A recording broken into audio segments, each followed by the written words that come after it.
Hello everyone, welcome to power electronic lecture series. जैसा कि हम लोग प्रीवियस लेक्चर में पढ़ रहे थे सिंगल फेज पैरेलल इन्वर्टर्स, तो मैं उसी का मोड 1 और मोड 2 और मोड 3 का एक्सप्लेनेशन के साथ इस लेक्चर में आया हूँ।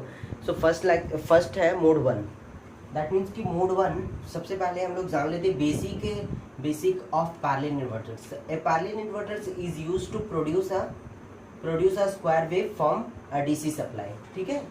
और इसमें एक चीज़ें था, एक पॉइंट और हो सकता था यहाँ पे कि पैरेलल इन्वर्टर लोड के साथ जो कैपेसिटर कनेक्टेड रहता है, इस वजह से हम लोग पैरेलल इन्वर्टर्स को बोलते हैं। ठीक है। मोड 1 का ऑपरेशन हम लोग देखते हैं। This mode begins when thyristor T1 is fired. Thyristor T1 को क्या किए, फायर्ड किए and current flows through the inductance and the thyristor T1।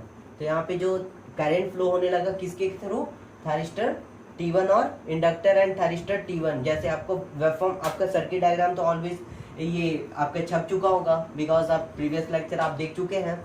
सो यहाँ पे थायरिस्टर T1 और इंडक्टर के थ्रू करंट फ्लो करने लगा। When ACR is turn on, a DC voltage Vs appears. A DC voltage, when ACR is turned, a DC voltage Vs appears across the half the transformer. Half the transformer कहने का मतलब कि जो हम लोग यहाँ पे म्यूचुअल कर रहे थे, तो इसके अक्रॉस हम लोग को Vs मिलने लगा और एक और है वो ये भी Vs मिलने लगा। ठीक है। हाफ द ट्रांसफार्मर कहने का मतलब ये है। ठीक है। Vs primary, half the transformer primary, which means the total primary voltage is 2 Vs। That means कि टोटल प्राइमरी वोल्टेज क्या हो गया, Vs और Vs मिला करके 2 Vs हो गया। Hence the capacitor charge to 2 Vs। तो जो कैपेसिटर जो यहाँ लगा हुआ था, इसका जो हो गया वो 2 Vs हो गया। ठीक है। इस तरीके से ये होगा। ठीक है। अब आगे बढ़ते हैं मोड 2 में हम लोग। ठीक है। इसमें क्या था, इसमें कुछ नहीं, बस इसमें Vc is equal to 2 Vs के साथ कैपेसिटर चार्ज होता है और आउटपुट जो मिलता है V0 is equal to Vs मिलता है मोड 1 में। ठीक है। सेकेंड में चलते हैं। This begins when thyristor T2 is fired. T2 को फायर्ड किया गया, कहाँ पे, यहाँ पे T2 फायर्ड हुआ। ठीक है।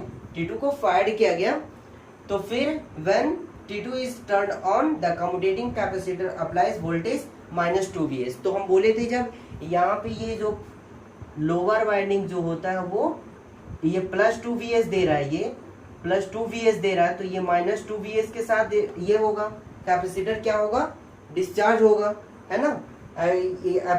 appears across T1, it will be turn off। और T1 क्या होता है, commutating capacitor applies voltage -2 Vs, lower winding के -2 Vs, अपर वाइंडिंग के +2 Vs कैपेसिटर के अक्रॉस वोल्टेज। और T1 क्या होता है, मोड 2 में टर्न ऑफ हो जाता है। ACR T2 will now be conducting and the voltage of 2 Vs will appear across the transformer primary, the commutating capacitor but with reverse polarity।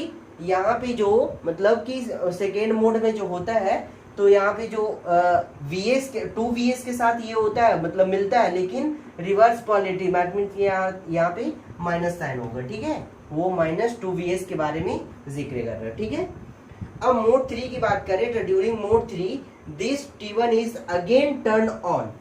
अब T1 को मोड 3 में क्या किया जाता है, फिर से टर्न ऑन किया जाता है। तो commutating capacitor applies a voltage -2 Vs appears across T2। Commutating capacitor applies a voltage -2 Vs2 appears across T2। ये T2 लिखा हुआ appears across T2। ठीक है। तो जो T2 के अक्रॉस में जो वोल्टेज जो मिलता है, कैपेसिटर के अक्रॉस में जो वोल्टेज मिला -2 Vs मिलता है, when this reverse voltage is applied to the sufficient time across T2 it will be turn off। और इसमें क्या होता है, T2 क्या हो जाता है, टर्न ऑफ हो जाता है। इसके बाद यहाँ से है if triggered pulses are applied periodically to alternate thyristor approximately rectangular voltage waveform will be obtained at the transformer output terminal। ठीक है। इस तरीके से क्या होता है, फिर से ये अल्टरनेट थायरिस्टर ऐसे चलते रहता है और हम लोगों को कैसे मिलता है, अप्रोक्सीमेट रेक्टेंगुलर वोल्टेज वेवफॉर्म मिलता है। क्या मिलता है, अप्रोक्सीमेट रेक्टेंगुलर वोल्टेज वेवफॉर्म मिलता है। देखिए यहाँ पे Vs का ये क्या हुआ, अप्रोक्सीमेट रेक्टेंगुलर वोल्टेज वेवफॉर्म। ठीक है, इस तरीके से हम लोगों को ये मोड 1 और मोड 2 और मोड 3 का एक्सप्लेनेशन हो गया।